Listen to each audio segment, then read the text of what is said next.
Welcome to the Redeemed Vision podcast, where we bring sight to the blind and freedom to those enslaved by our pornified culture. Here, we dive into hard but important topics, such as pornography, sexual identity, true freedom, real love, and living marriage well. Go deep with us as we uncover what Redeemed Vision means for each of us living in the world today. Come to know yourself, the power of redemption through Jesus Christ, the joy of laughter, and how to live in gratitude and wonder. This is Redeemed Vision.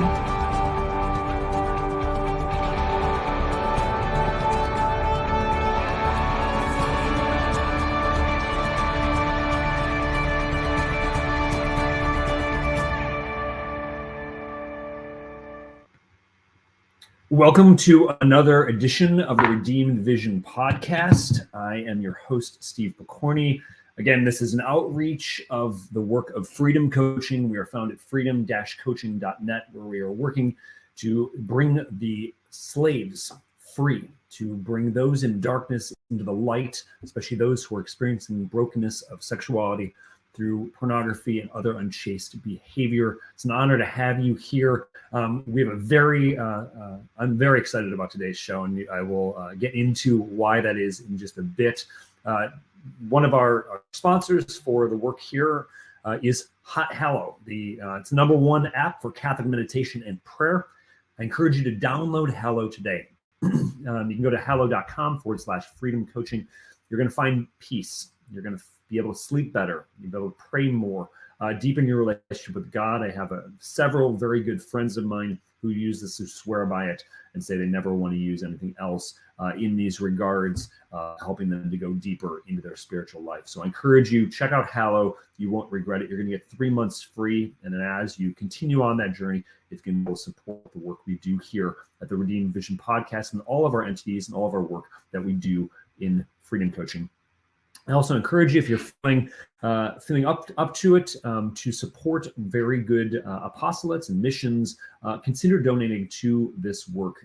Your donations go towards helping clients who can't afford fully the services, because we like to eat, we like to have houses. None of us are becoming millionaires in the work we're doing, and I encourage you to make that donation, because it allows us to operate and get the word out. And I encourage you also to click the bell, to subscribe, and to share, so we can get the word out about these very important topics. Many topics, in the way that we speak up about this, is the way we need to dig into them, but many times we just want to stay on the surface. We don't want to stay on the surface. We want to go deep to find some satisfying answers. Now, with that said, since we last met, we're in Texas here, and it's, for whatever reason, the weather is inappropriately cold, and apparently at 35 degrees and rainy, they shut down all schools. And so in the middle of the week, my daughters decide, well, heck, we're going to stay home. And all their schoolmates are going to stay home. Well, not in our house, but in their own homes. So life, I like to say, goes sideways, right? And so they're home and having to deal with this and schedule and things like that. And even last night, one of our daughters just kind of lost her mind, and it was supposed to be peaceful going to sleep and just, right? I love my daughter. She was fine the next morning, right? But it happens, right? Life goes sideways, right? So I want to maybe make a comment, right, wherever you're discovering this podcast. How has life kind of gone sideways for you? How have you done that? And maybe how have you dealt with those sideways moments? Because I think if we simply go along to get along, you can only do that long enough until life screeches to a halt. And there was a moment in my life, actually back in 2008, where my life screeched to a halt. I had such emotional pain going on inside of me, especially from wounds of my own sexuality, of not living out my body and sexuality as a gift, that I had to do something. And God was in the background and in the foreground of all of this, of me to seek out deeper healing. And along this journey, I encountered an incredible woman who would be a very great means of unveiling healing And actually, I was going to talk about that here. I'm gonna bring her on in a moment because I'd love to get her feedback as I walk through my part of the story. And it just is a word of encouragement, right? Whatever you're going through, whatever hurt is there, nothing is wasted. Everything is redeemable, right? But there may be a process that needs to happen. One thing that I've come to learn most recently is that the process that we go through, or the journey we have to go on, may be a process, and it usually is a process. Healing, though, is instantaneous, but to get to that moment or moments of healing, there may be that journey we have to go on. So don't fear the journey, and I think that's a perfect segue into the work and introduction to my guest, who I'm super excited to get on this. I think this has been a long time coming. Her name is Margaret Mary Vasquez. And for over 15 years, she has been treating trauma clients of all ages, presenting to a wide variety of groups in person and through guest appearances on shows such as EWTN, on radio shows, on podcasts like this. And Margaret began serving after that time as a consultant for Franciscan University in Steubenville, for the Institute of Diaconal Renewal, so to help renew the deacons, which is really important. And she continues in that work, presenting in lots of different areas, both in-person and online workshops and retreats to religious, to priests, to deacons, and laypersons. She is the author of 2 books. One of those books came out last year is called Fearless: Abundant Life Through Infinite Love. And I encourage you to check it out. And you can also check out more about Margaret and her work at Sacred Heart Healing Ministries.com. Without further ado, it is my great privilege to introduce to the world, shall we say, and the Redeemed Vision podcast, Margaret Mary Vasquez. Margaret, it's an honor to have you. We're truly an honor to have you here. Thanks, Steve. It's great to be here. I'm excited for this conversation. Praise the Lord. Praise the Lord. And I'm so I want to take our listeners back, Margaret, as I think the Holy Spirit is hitting me to share this and to kind of get your feedback, your instantaneous feedback. So picture back, just all of you to come back on a journey with me.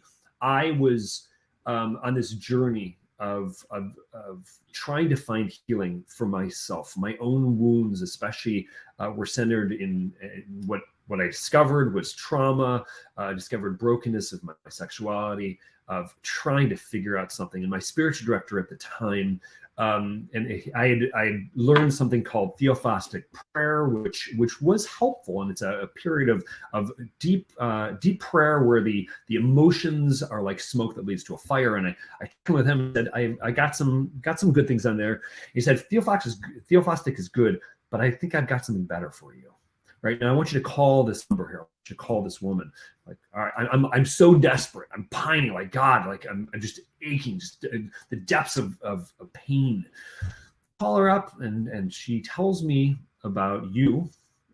Would tell me about this. I got this thing called intensive trauma therapy, right? Like, oh, that sounds kind of intimidating, but heck, I'm desperate. Let's go. So shock therapy, sign me up, right? That's what I'm hearing in my head. Wow. And I'm at Franciscan University, going back to visit, and I go to this little, I don't want to call it a strip mall, and this little office. It was, I think we were talking off air. It was like 8 foot by 8 foot. I mean, this box, and I lovingly call it the sweat box. And this is April, so it's not too sweaty and hot, right? Because it's Steubenville after all. It's freezing. Ohio, yeah. It's Ohio. So nobody moves to Ohio for the weather. Okay, we don't. That's not in the top 50 reasons. But Ohio, shall we say, is the heart of it all. And here in this situation, in what would be a week of working through my own traumas, and Margaret swears, I believe her kind of, that she doesn't remember anything of what we discussed about, and that's fine. And we went through 21 of 35 of my traumas, and big ones. We made a list, and I was just aggressive. I'm like, I'm going full at it. I mean, I was an open book on that. And I think you remembered that. And from this, I mean, it was day one. I mean, because I came in just broken here. And as we started the process, it began to make sense. I like to describe the process we went through was kind of working through a jigsaw puzzle. You got all the different puzzle pieces and then starting to put those together. I left the office. I don't know if I shared that. I left the office. It was like things had gotten brighter. And for a lot of my life, Margaret, I'd worn sunglasses even in cloudy days, and there are many of those cloudy days in Steubenville, Ohio. And and it wasn't because I was a movie star, right? I think I wanted to be a movie star, right? At one point, but now I just have this little podcast, right? I wanted to hide from people. I'm afraid to show you who I really am, because if I show you who I am, you won't like me. And what happened in that that sweatbox was a reception of me, a reception of in here, and I think it's if I may humbly say, it's a tribute to who you are at the core of Margaret Vasquez, right? And I'm grateful for that. So I leave the office, things are brighter, but ironically, I don't know if I need to wear these sunglasses right now, which is really beautiful. This is I think it was 9 to 4:30, or it was 9 to 5. That's what we did. 8 hours with an hour break for lunch. I mean, we were full on intensive. And I remember I were eating popcorn. Like, I'm just doing the work and you're just eating and chilling. I'm like, fine, I don't care. I like to eat it. You can do whatever. Blow your bubbles for bubble gum. I don't care. Right? And it wasn't rude. It was just like, you got to do the work and you're going to guide me through it. Here we go. And so Tuesday comes, I leave the office, things are a little brighter. And then it's on Wednesday. It's the first time ever that with you processed through my wounds of pornography, my wounds of broken sexuality, unchaste behavior. And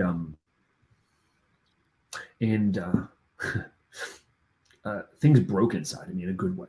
Things broke open, and being able to sit back and be able to understand, God, why did I act this way? Why did I have these reactions? And finding answers for this. And in fact, and this is kind of funny. I mean, you said it in a loving way. So part of the work that was done, and again, I'm not to steal any of your thunder, but it's drawing and writing. It's not intensive. It's not shock therapy, and it might feel like that, perhaps at times. This crane is too pointy, and there were 50 scenes on the wall. So I drew them all and put on the wall. And you commented like, I've never seen a trauma this long, this big before. Like, well, hey, I'm honored to be in first place on that. and I kid you not, I walked out of that office a free man. The first time in my life. Praise God, indeed. And again, yes, you were a means of that. And that's why I say, yes, you had to step up, start this practice, go through all that you've gone through in your life, all your studies, for the opportunity for me to meet God in this specific way. So thank you for that. Right. Wow. And then thanks. And folks, I just want to pause the story just for 1 second and I'll carry on. Like, there's moments in life we get to meet our heroes. I'm getting to meet one of my heroes right now. So I'm kind of like in the Henry story. Wow. Thank you, Margaret. Wow. So with this here, you're welcome. So I leave the office and I know definitively things are different. Things have shifted inside me. And so much so, Franciscan University were famous for intramurals, and ultimate frisbee is one of those ones. Why ultimate frisbee is not an Olympic sport, I have no idea. Somebody petitioned the committee. Amen. Okay. Professional sport too. Absolutely. It should be professional. Yeah, totally, absolutely. And so I show up, and I can't tell you the joy that was in. And I love frisbee, but like the joy, palpable. And I'm just like, I'm on cloud nine. I'm bouncing around like a Mexican jumping bean, a white Mexican jumping bean, right? Because it's palpable, it's real. This freedom is truly real. And then we would continue on Thursday and Friday, and that week set. And the beautiful thing from the way you guided me so lovingly, like I can do these things, and as I've gone through that process, to be able to work through some of those things there. Fast forward, discovering, again, a very, very super adapted work from the work you're doing, implementing this with the work we clients we do. We're coaches. We're not traumatologists by any means, making that clear. But the very adapted form has gone on to help others. And so the ripple, the stone that went into that pool during that week has rippled out to countless people, to countless marriages, to countless families, and we're just getting warmed up about it, Margaret. So if you needed any encouragement of why your life has any worth, Margaret, well, please hear this, and I'm grateful and I'm thankful here. So thank you for that's all. Thank you. That's all very humbling. And I, honestly, and I don't just say this lightly, because I sat in the same spot you did. I went through trauma therapy, right? And it's just always a privilege and an honor to be able to walk with someone. So thank you. You're welcome. You're welcome. So I want to dive in personally and professionally here. And so what I would like to do, Margaret, wondering if you would be willing to take us back, right? Take us back and share a little bit of your background. I mean, we like to, one of the themes that keeps coming up in just these discussions that we have on the Redeemed Vision podcast is it's oftentimes our wounds that the hurts that if we allow them to be healed, become our greatest assets in this sense, or some of our greatest assets. So can you take us back and just share a little bit maybe of you growing up, your family situation, where some of those wounds kind of came up? And again, we don't glorify the sin, but again, we want to be real so people can connect. So share a little bit of that. Please. Yeah. So I grew up in coastal Georgia. Shout out to the Bulldogs, national champs 2 years in a row. But it was a very painful family situation, lots of dysfunction. And the way that came together in me, I was already, I guess by nature, more shy and introverted and that kind of thing. But it made me just like profoundly shy. I think if anybody had been paying attention back then to mental health issues, like we tend to do a lot better in 2023 than we did in 1969 when I was born. But I think I probably would have been diagnosed social phobic and maybe even selective mutism. I was so terrified of human beings. I would cry every day before school until 5th grade. And a siren would go by. The school was only 4 or 5 blocks from home. And when a siren would go by, we'd conclude that mom had killed dad or dad had killed mom. That was what I had thought because of how crazy it was in the home. And so grew up going to Catholic school, kindergarten through 8th grade. And yet being Catholic was, it was kind of more ethnic and more of, there wasn't a lot of formation going on. And then went to public school in high school and decided, because I knew I was really terrified of people, that if I was going to make it through life without life just being excruciatingly painful and torturous, I better get used to speaking to people. And so forced myself to join the debate team, which my brother was on. Not terrifying. But, it was really like kiss the monster on the nose kind of thing. Like, okay. Like, because I'd noticed this pattern, that like there are a lot of people in the world. I thought that probably wasn't going to change a lot. So I thought I better learn to interact. And so made myself do debate. And it was really good. It was very torturous. I would hold it all together and kind of like ratchet down all my emotions and go into debate rounds and do well. I would get, speaker awards and that kind of thing. And we would win a lot and whatever. But then I would come out of the rounds and I would sit in the hallway and hyperventilate because I could finally like let the emotion all come out. Teammates would be walking by going, "Oh, do you have a round coming up soon?" And I'd say, "No, I just finished one."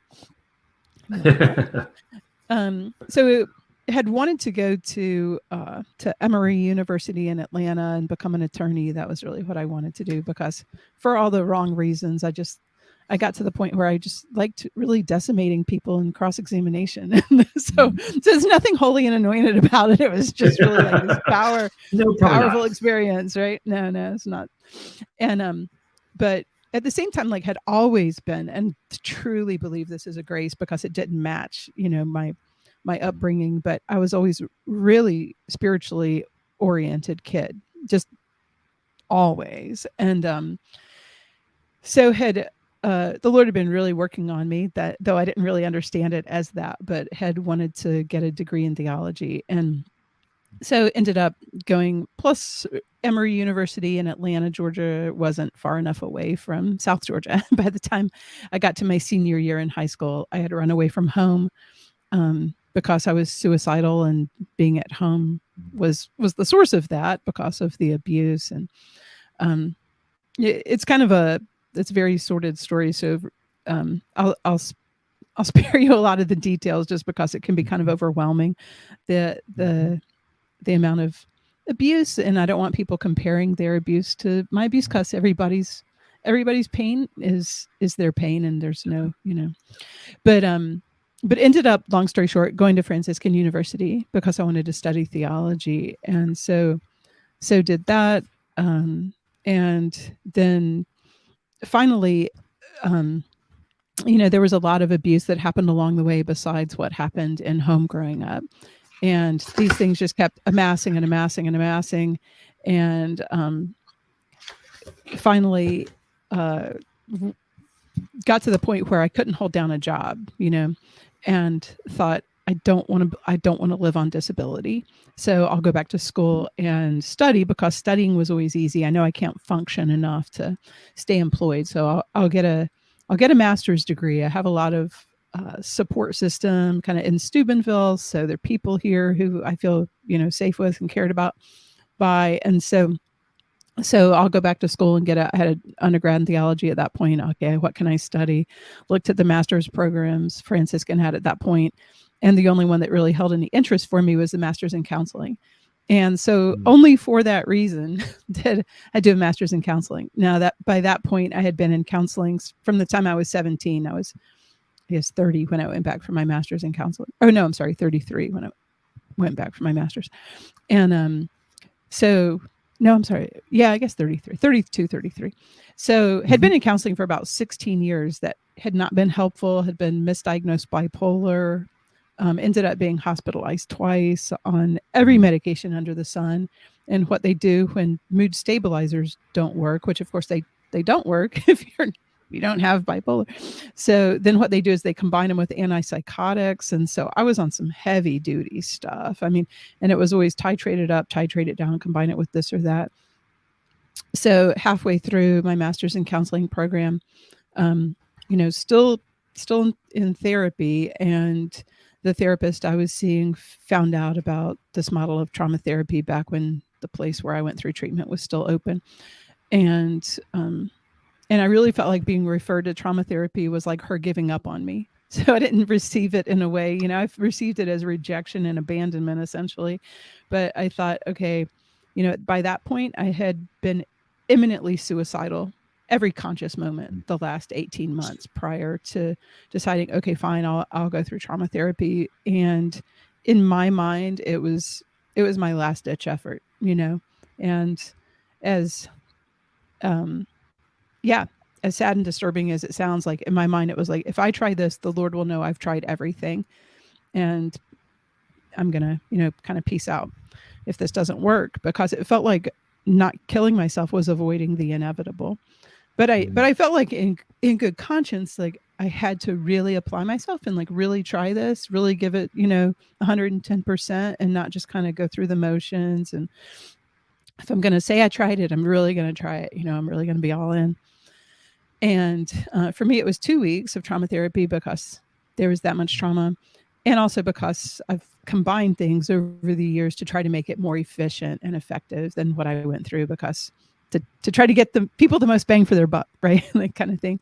So went through it, and I remember at the end of the first day being back in the hotel room, which I was scared to stay in a hotel because I was suicidal and I'm staying there by myself, but I really didn't have a options. And so I'm back in the hotel room that evening trying to assess for if I was suicidal, and just knowing I was exhausted, and I would try to figure it out tomorrow because what a day of intensive trauma therapy. All right, maybe tomorrow I'll be suicidal. Tonight I'm going to sleep. I was like, I'm too tired to figure out if I'm suicidal or not.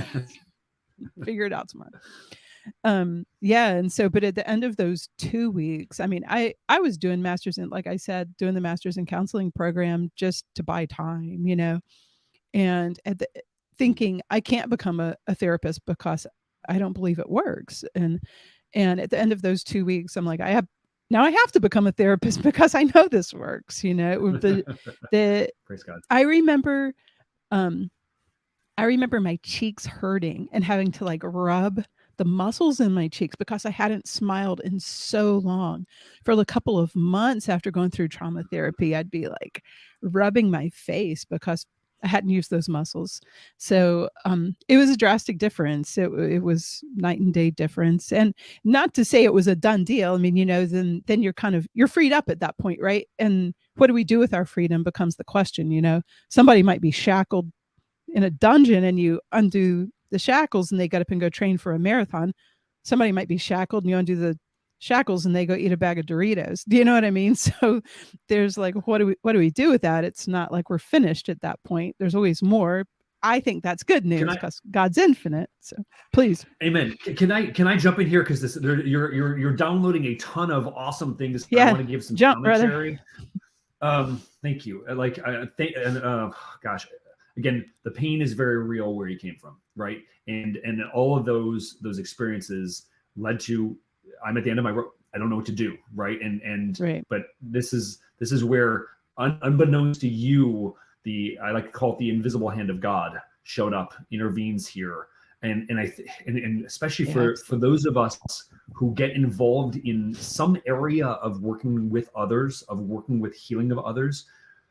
God allows us to get to the end of our ropes to realize that any of this healing does not come from us ultimately. Right, we are going to be a part of that for whatever reason. He picks this poor schmuck to be part of working with those involved pornography. Or you of in your quote unquote insignificance, and I say that very gently because it's not insignificant. Your yes has been huge in my life and others, and in fact, I want to comment on that pain on the face.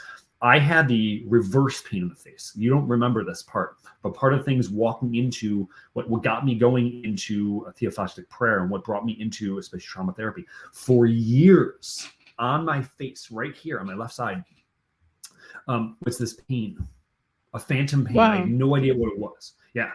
And as I'm going through the work we're doing on that Wednesday, especially going through my sexual wounds, discovering it's my use of pornography.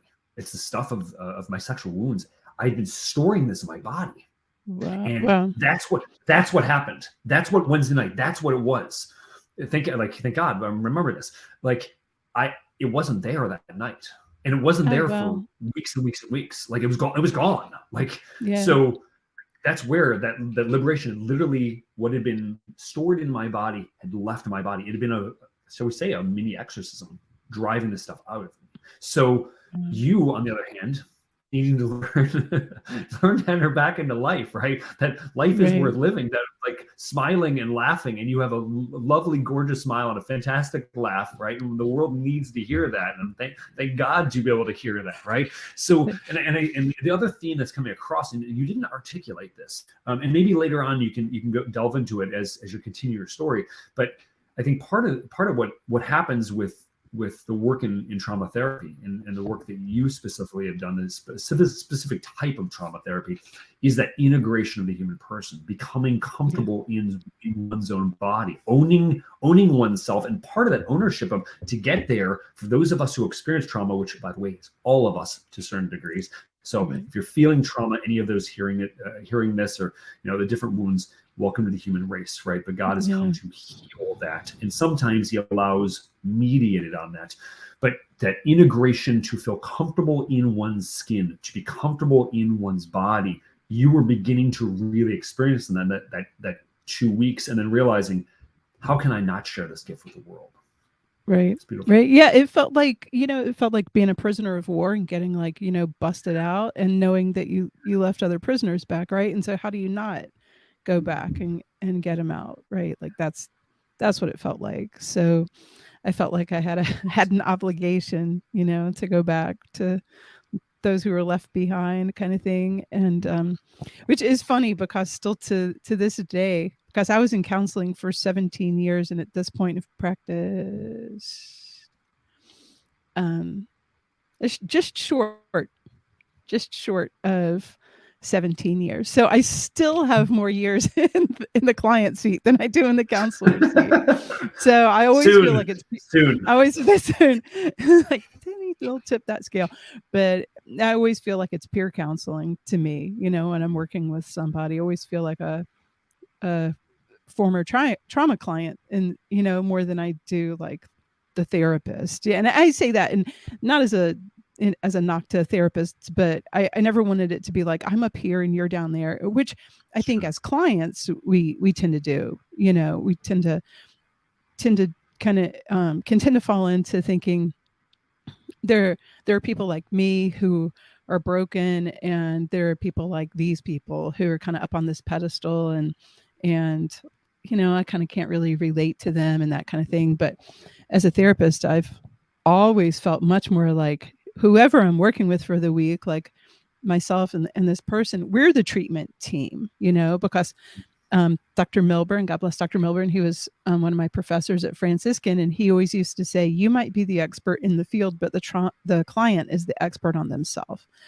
And that's absolutely true. And that's why a lot of times I'll tend to do more psychoeducation, so more explaining trauma in the brain and how things affect us, the way they affect us and why that is. And because not that people need to understand all of this, that there's going to be, some kind of quiz or test or something, but if we can, first of all, from Batman Begins, the quote, we always fear what we don't understand, So wanting to diminish that fear in people, and then also reduce the shame, right? So if we've been hurt so much by something we've gone through, we can tend to, I think, as I had done, these things wouldn't bother me if I had a thicker skin, or maybe I'm just being a wimp, or maybe it's self-pity, or on and on and on. Whereas the truth of the matter is these things bother us because that's the way the brain works, that's the way the body works. And so when we can reduce that shame in other people,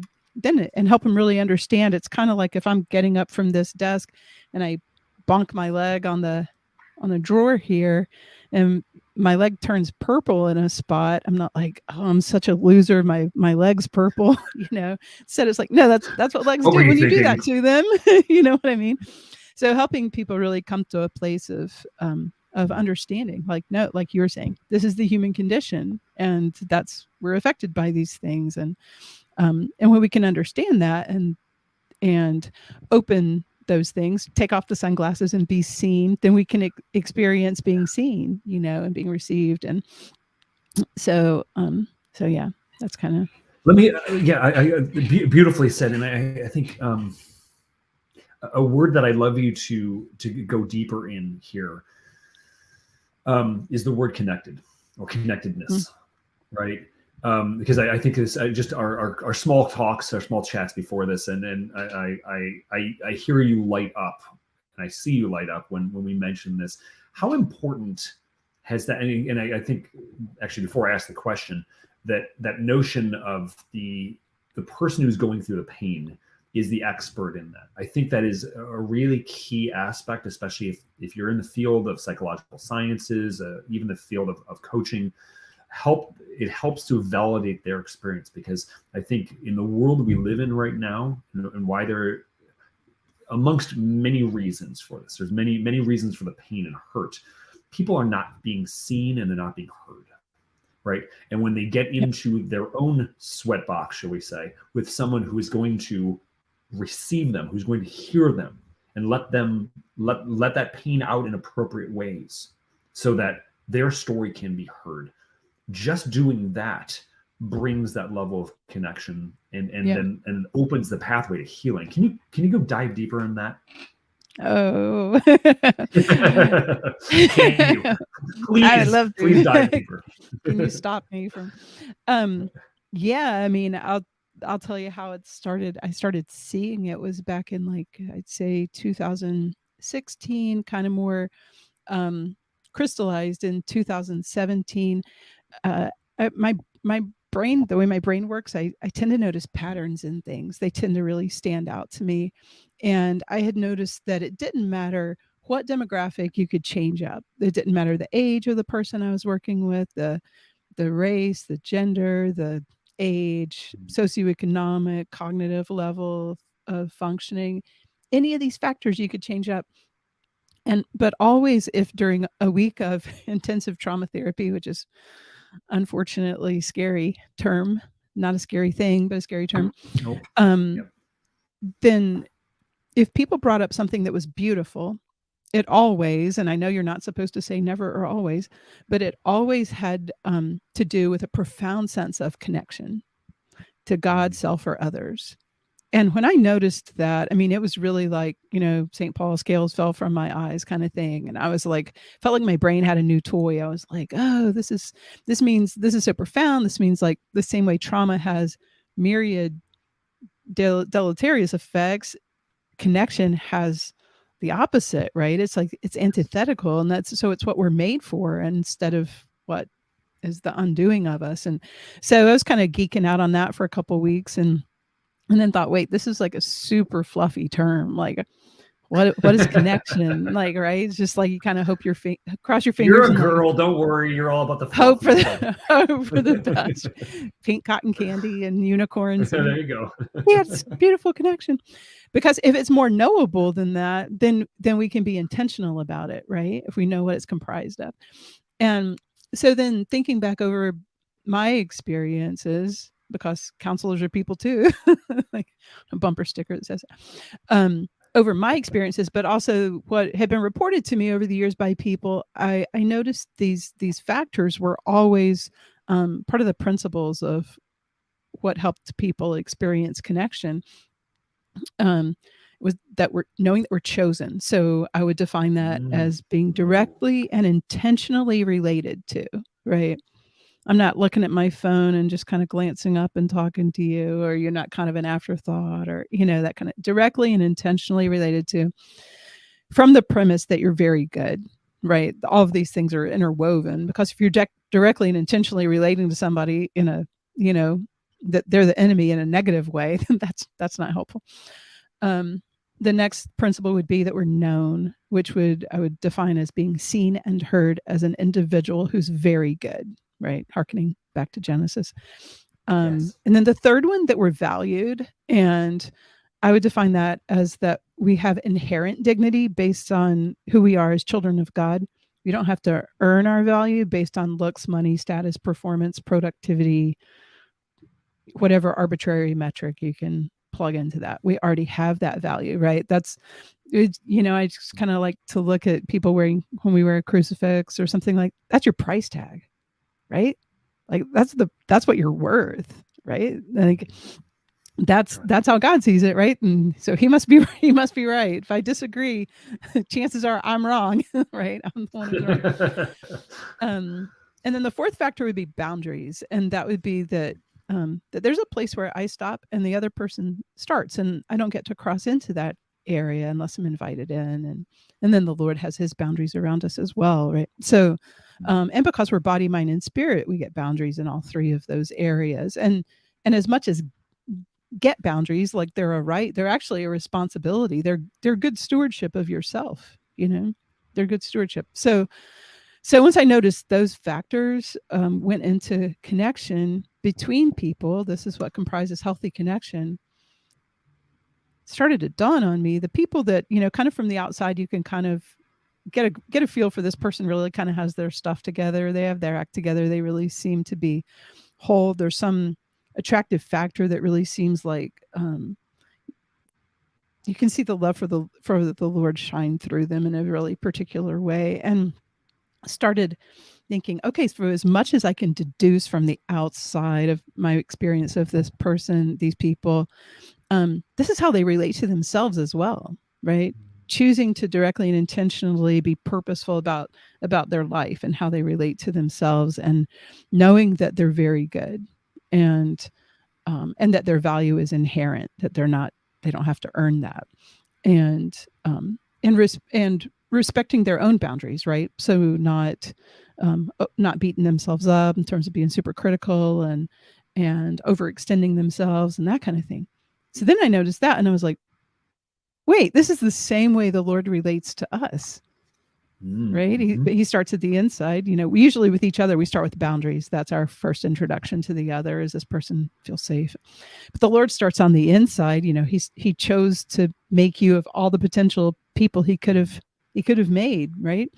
And then knows us more intimately than we can ever know ourselves, and values us, poured himself out for us, and continues to do so in the sacraments and in grace.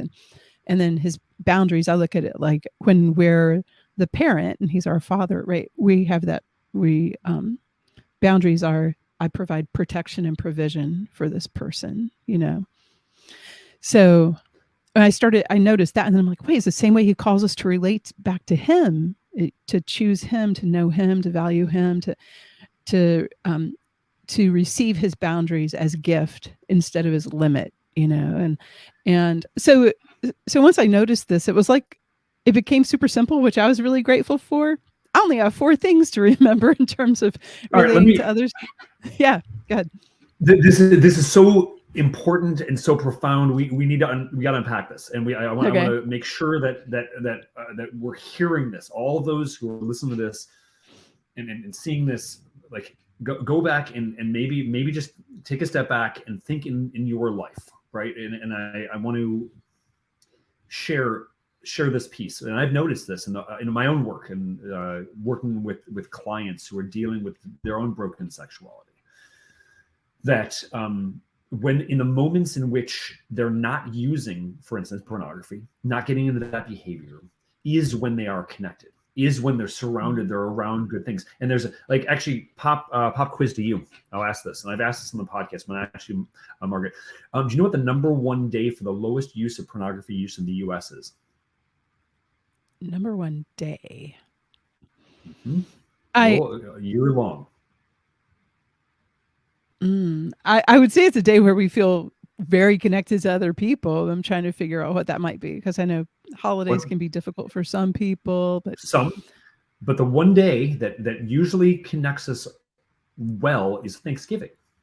Okay. I was thinking Christmas, right? Yeah. I mean, Christmas sometimes. I mean, Christmas obviously is important, but what does Thanksgiving focus on? It's focused on being grateful. Right. Grateful, when I'm bringing my gratitude and you're bringing your gratitude, then I'm able to share in this. And unless we're a psychopath or something like that, right?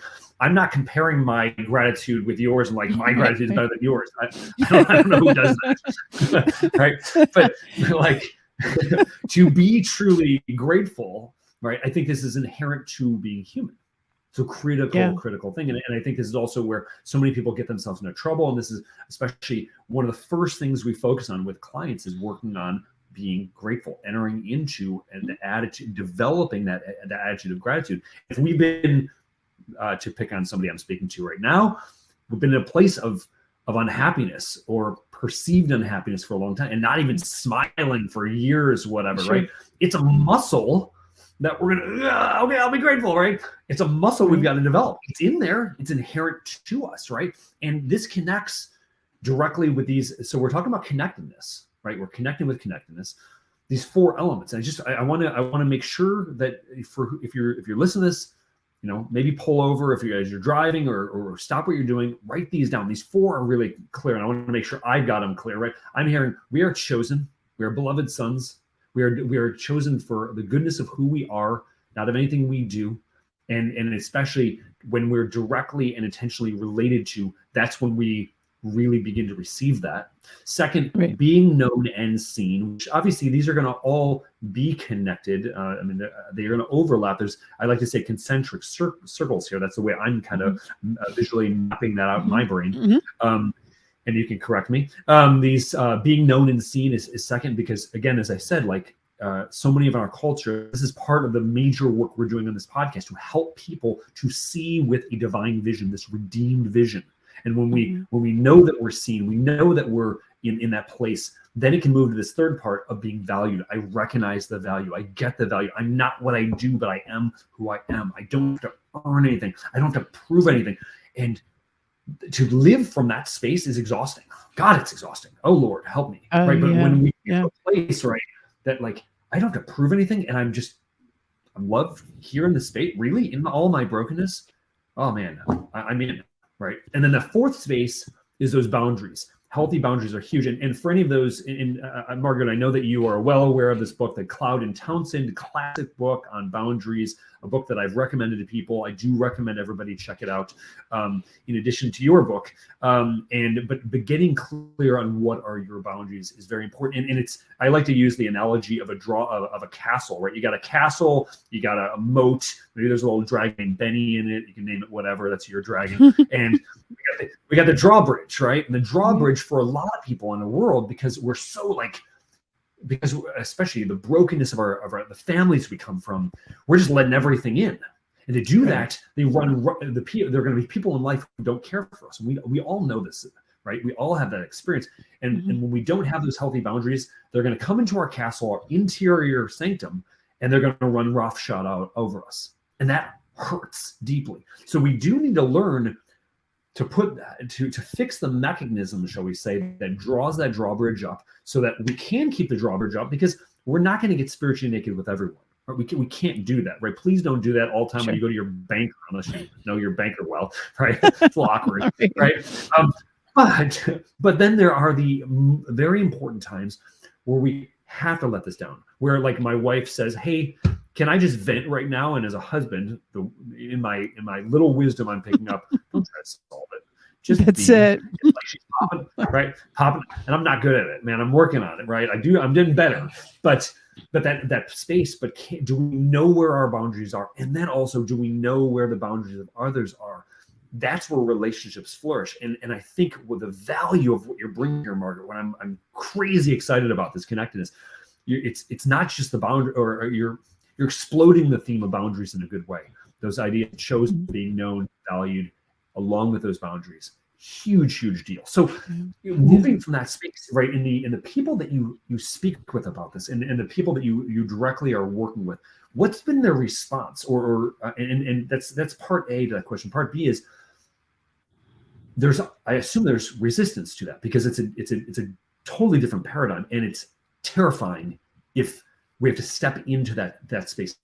What has been the experience of resistance there, and how have you helped to maybe one or two of those techniques to break through those resistances? So how have you shared this? How it's been the response there, and then people who have resisted it, how have you broken through with that?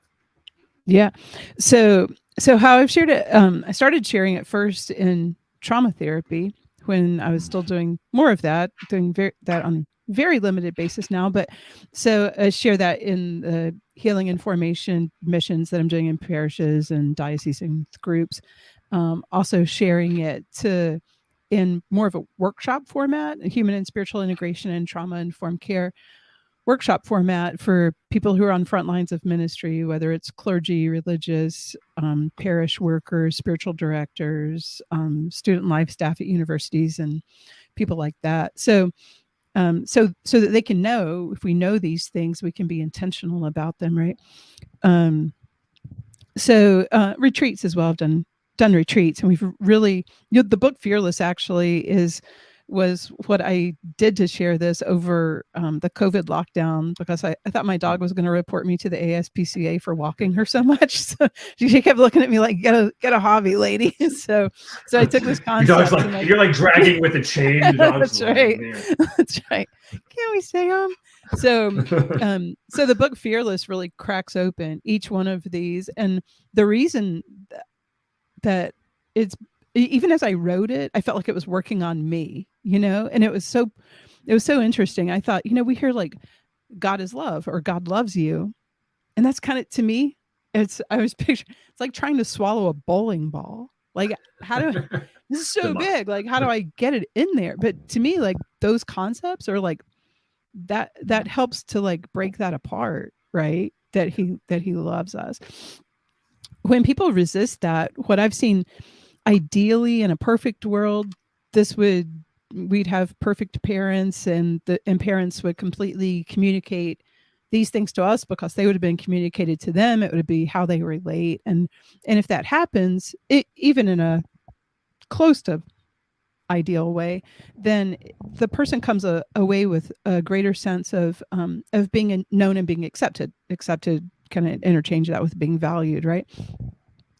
When they receive that, then it becomes kind of like a schema by which they learn to relate. This is how I've been related to. This is how I relate to myself. This is how I relate to others. But all very, it's something we just kind of absorb and ideally and relate out of.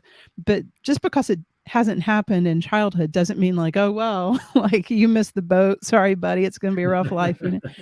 What I actually find, that's right. Sucks to be you. Like, so what I actually find is that the point of intersection of that vicious cycle that we're often on is actually the individual, right? It's, St. Thomas Aquinas says what's received is received according to the mode of the receiver.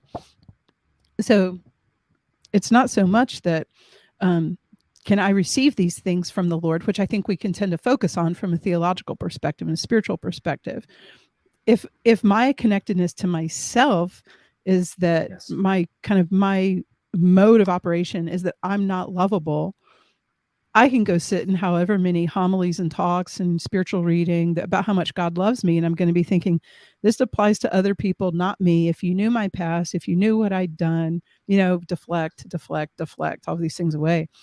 And so what ends up happening when we can't receive it from the Lord is most often we end up trying to suck it out of other people, right?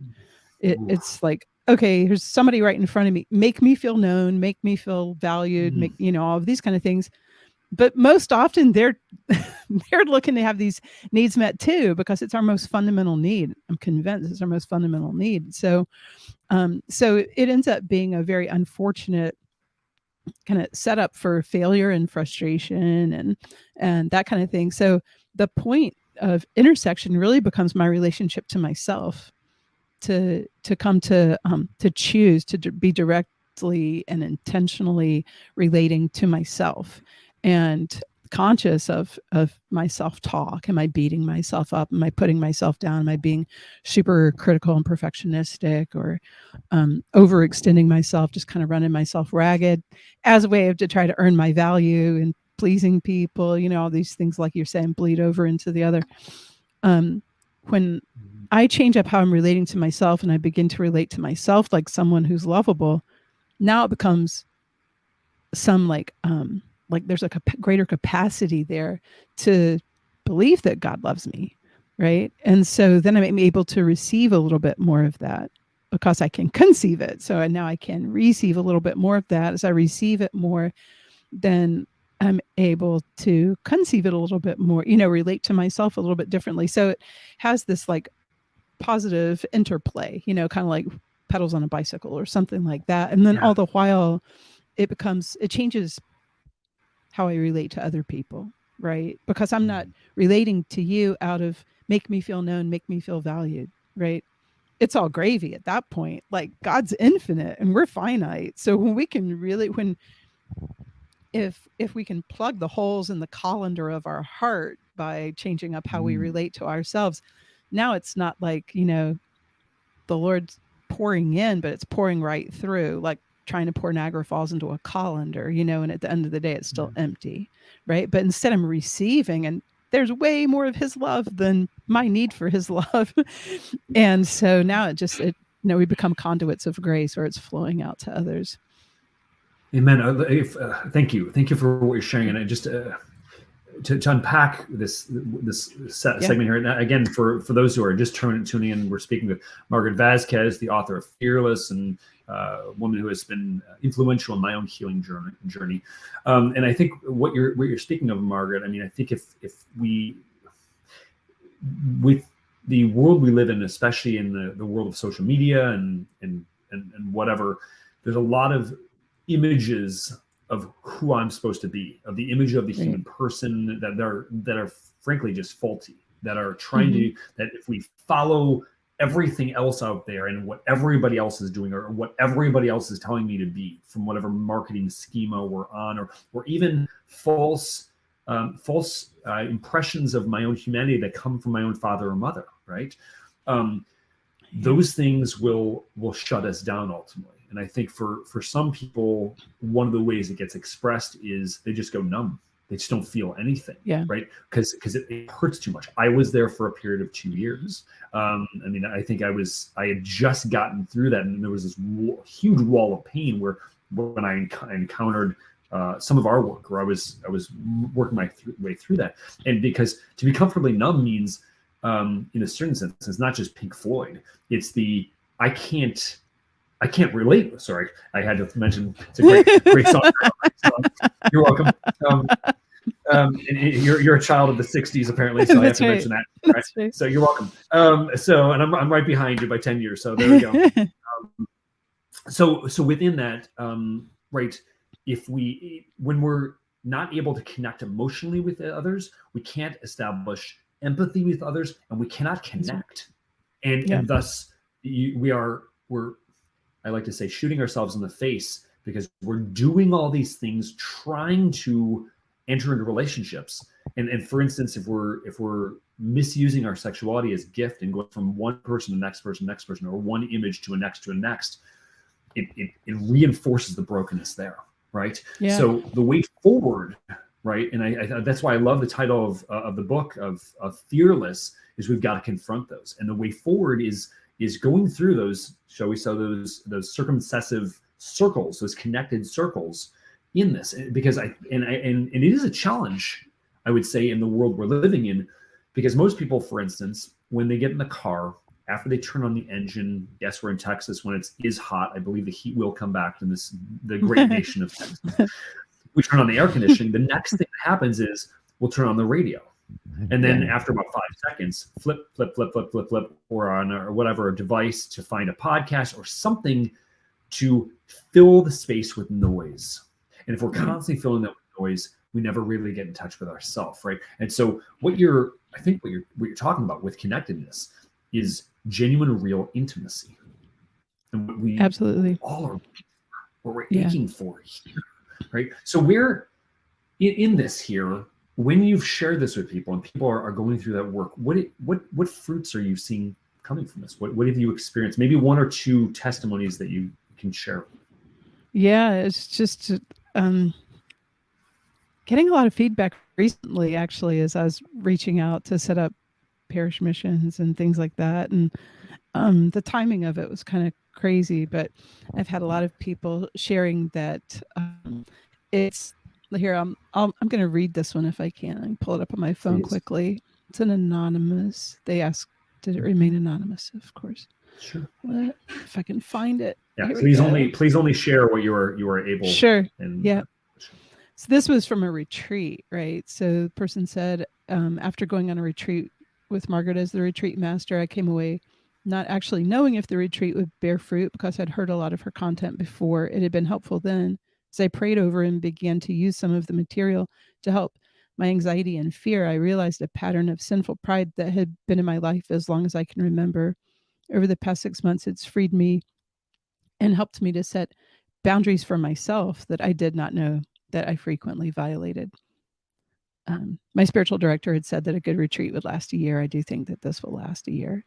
So I liked it, especially because talking about like crossing our own boundaries with ourselves. I think that's so important. Mm-hmm. There was another one I received yesterday. The person was talking about, now this person, I'm not sure which one it was from, because she had been on a healing mission at a parish I had done. She'd also been on a retreat, but she was talking about that applying some of these things, like she found herself no longer triggered and kind of like sidelined when like events would happen in her life that she would have thought would have blindsided her before. And so I think that's it shifts up our kind of like our paradigm for reception, right? Instead of receiving whatever happens to me as, see, God doesn't know, he doesn't understand, he doesn't care, he's not for me, and these kind of things, it changes them up because I've changed up how I relate to me. And so it's different, I'll just throw this in there because I was thinking about it when you were talking before, and especially to the point of pornography. There's a British author, I think he is a journalist, Johann Hari, who's done a TED Talk on drug addiction. And the very last lines, very dramatic last line of his TED Talk, he says, the opposite of addiction isn't sobriety. The opposite of addiction is connection. And I really love that because it really doesn't matter. It doesn't matter if it's drugs, alcohol, sex, porn, you know what I mean? And even Father Gerald May had written a book called Addiction and Grace, who talks about like sin is addiction. So if there is no like, I'm an addict, I'm not an addict. We're all, if you go to confession or need to go to confession, you're an addict. That's why we sin, because it feels good kind of thing. So there was a Dr. Vincent Folletti, who did the ACEs study, Adverse Childhood Experiences study. What he said dovetails so well with that last quote from Johann Hari. I heard him speaking at a place, and in talking about addiction, he said, you can never get enough of what almost works. And I think that is so profound. And yet, like, how often are we trying to get enough of something other than the Lord? But when our context, like our framework, has changed to see this connectedness factor, for me, it really changes everything, because I kind of reason it like this: like, the Lord's made us for this, and He's made us for receiving these things from Him, relating to ourselves in these ways, and then relating to others out of these ways. And it would be fundamentally unjust for Him to make us for that if that wasn't how He related to us. And so in and of itself, it kind of becomes like a proof of the fact that He has God's chosen existence, us, known us, right? Yeah. And very personal existence in relationship to each one of us. You know what I mean? Yeah. Yeah. So very, very, I love that. Changes I everything. love it. And it does. Changes, like the lights come on, just like you experience going through your trauma work, my own trauma work. Lights come on, and realize the value that I have. Okay, this is everything if we're coming from a Christian or Catholic background, or going to church, and all the things, all the homilies or messages we heard, this is real. This is not a fantasy. It's very, very real, right? And I love that line. Who's the author again? You can never get enough of what almost works. That was Dr. Vincent Folletti. He's an MD who did the ACEs study. Yeah, awesome. I just think it's so profound. Oh, it's crazy profound, and the light bulbs, the synapses are firing here in me, right? We're either going to choose the finite and pursue what doesn't satisfy but appears to satisfy, right? Or, and again, this isn't to merely super spiritualize everything. God can be found in and through this physical world, and He wants us to find. This is the incarnational principle, right? And we must do that, otherwise things are going missing, because we are incarnational. We are body, spirit, soul, mind, composites, right? But then, so we can either seek just the finite and be absolutely disappointed, or, and here's the paradox, we seek the infinite, right? Through this connectivity. And here's the paradox, right? We're saying that God satisfies all of it. He is the deepest desire of our heart, satisfied. Right. But here on earth is where the paradox comes in. We're left longing for more.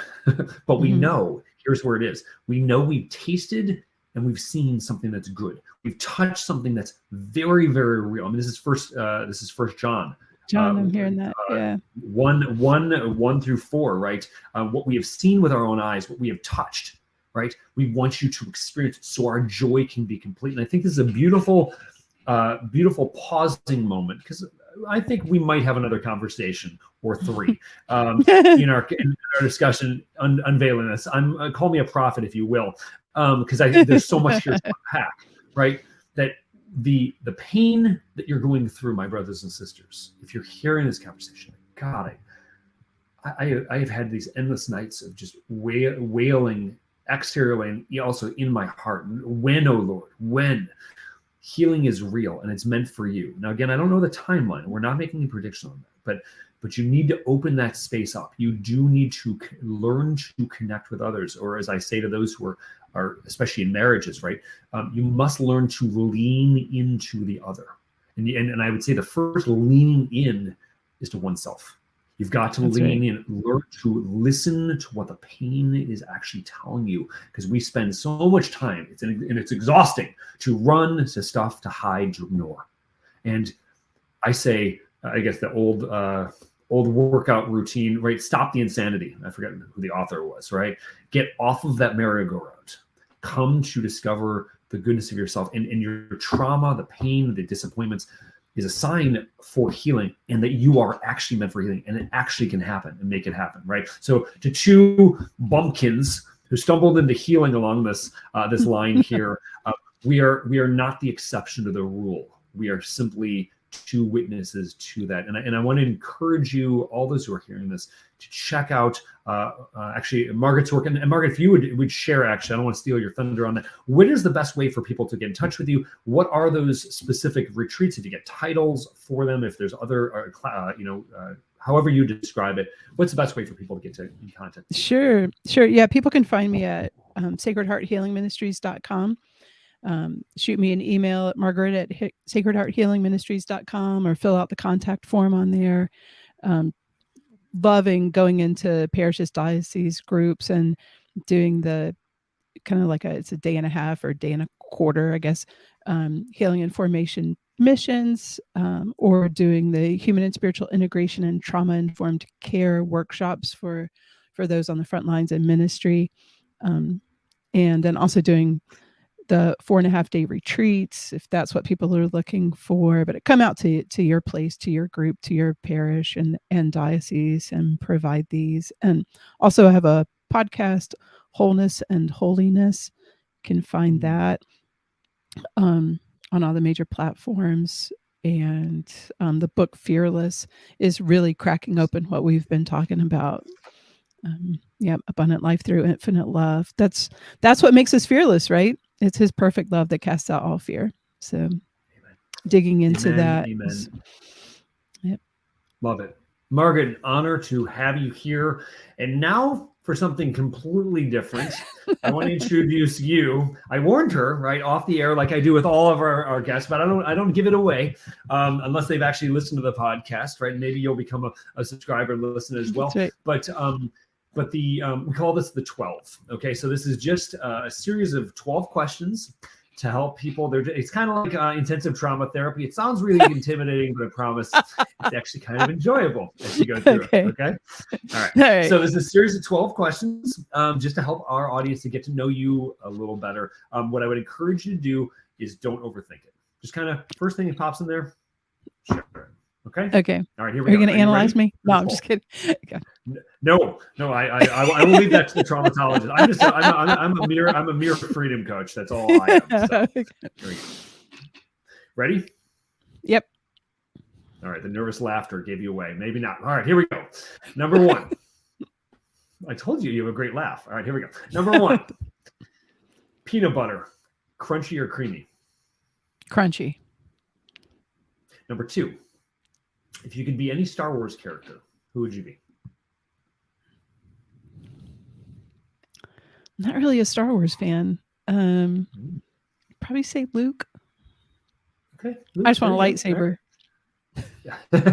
Who doesn't? Come on. Seriously. All right.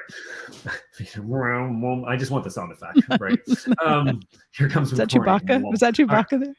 Okay. All right. Okay. Yeah. Sorry, I'm not Chewbacca. I'm hairy like a Wookiee, but that's fine. All right. Number 3. What is your desert island food? Okay, so collard greens. I'm from the South. I love collard greens. I love collard greens. That is a first. I could live on collard greens. Didn't see that one coming, did you? I did not. And literally on a desert island, you would have to live on collard greens. So, hey, I'll receive it. Good. Number 4, 2-part question. Beer or wine? Beer. What kind?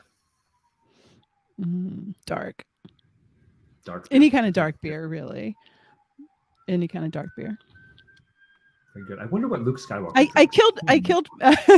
I killed all my taste buds eating too much hot sauce when I was a kid, so everything has to be really intensely flavored.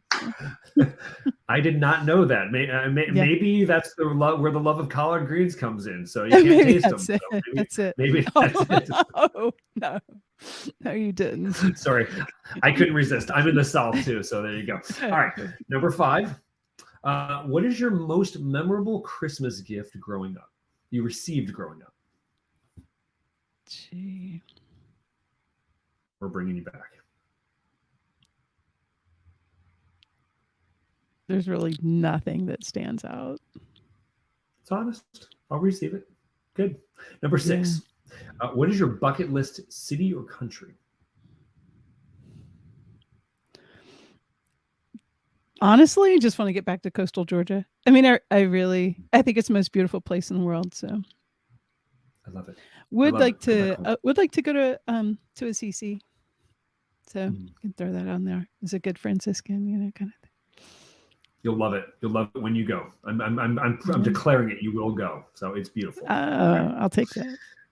There you go. Number 7. If you could have one superpower, what would it be?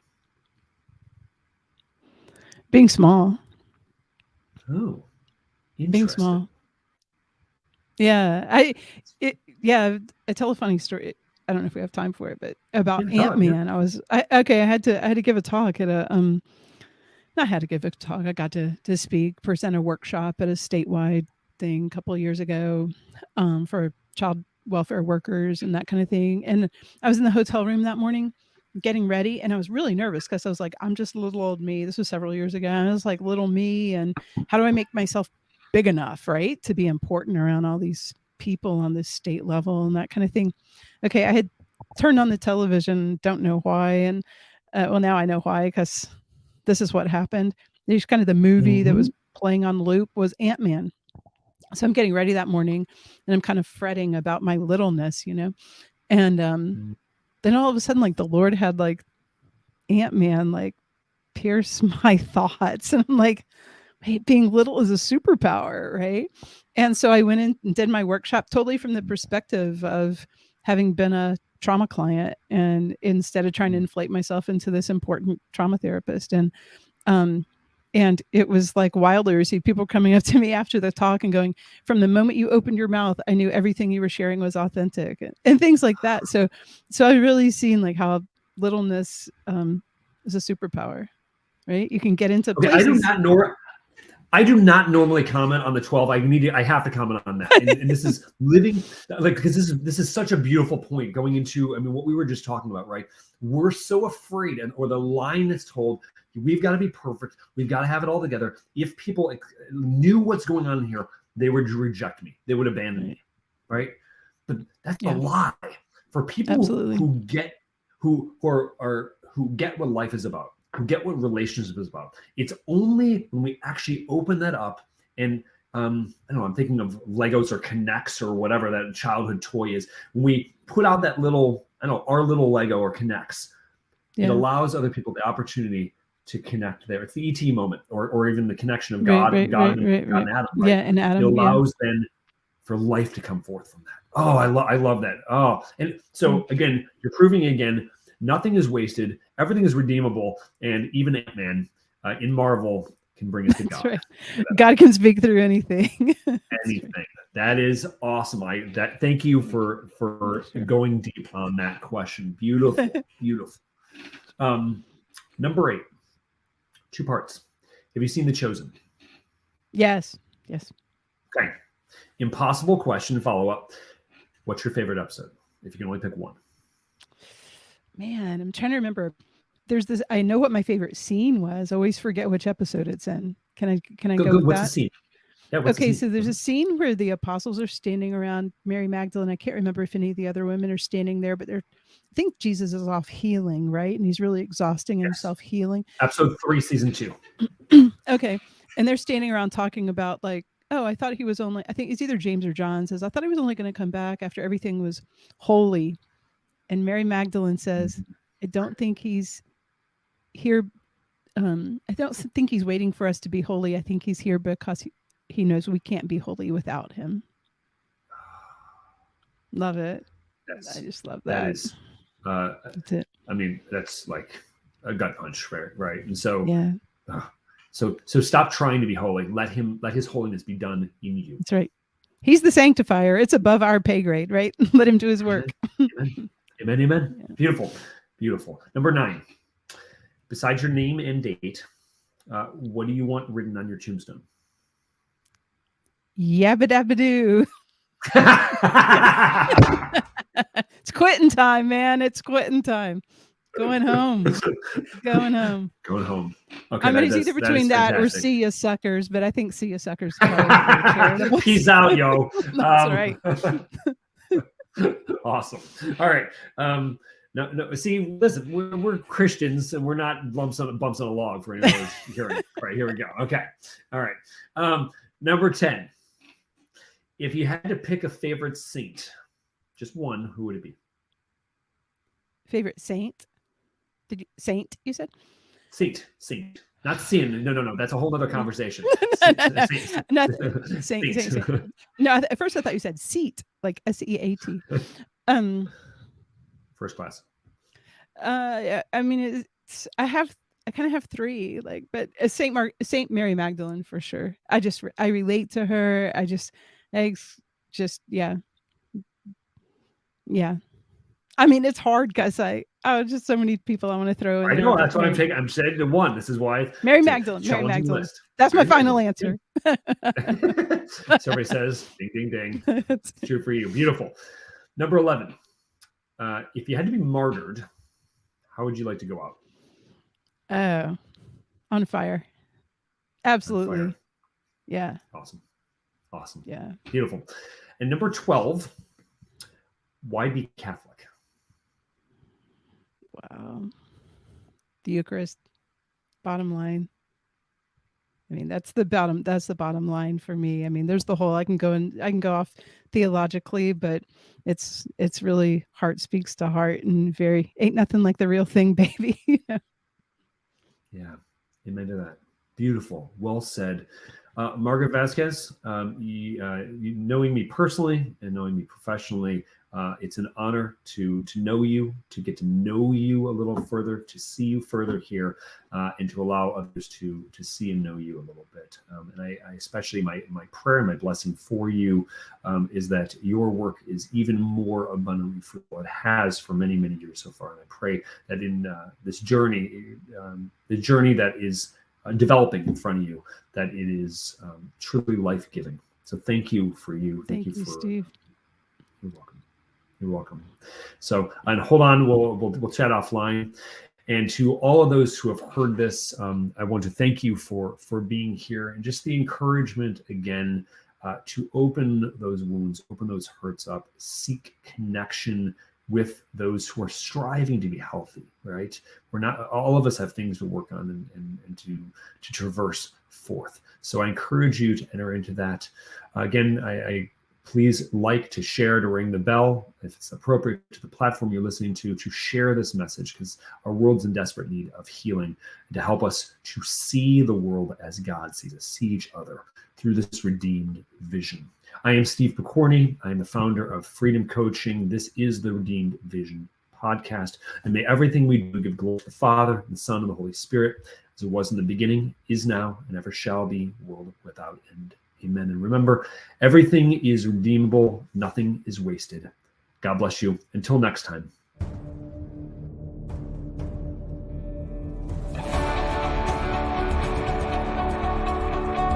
The Redeemed Vision podcast is an outreach of Freedom Coaching. To learn more, check out freedom-coaching.net and follow us on Instagram, Facebook, Twitter, YouTube, and MeWe.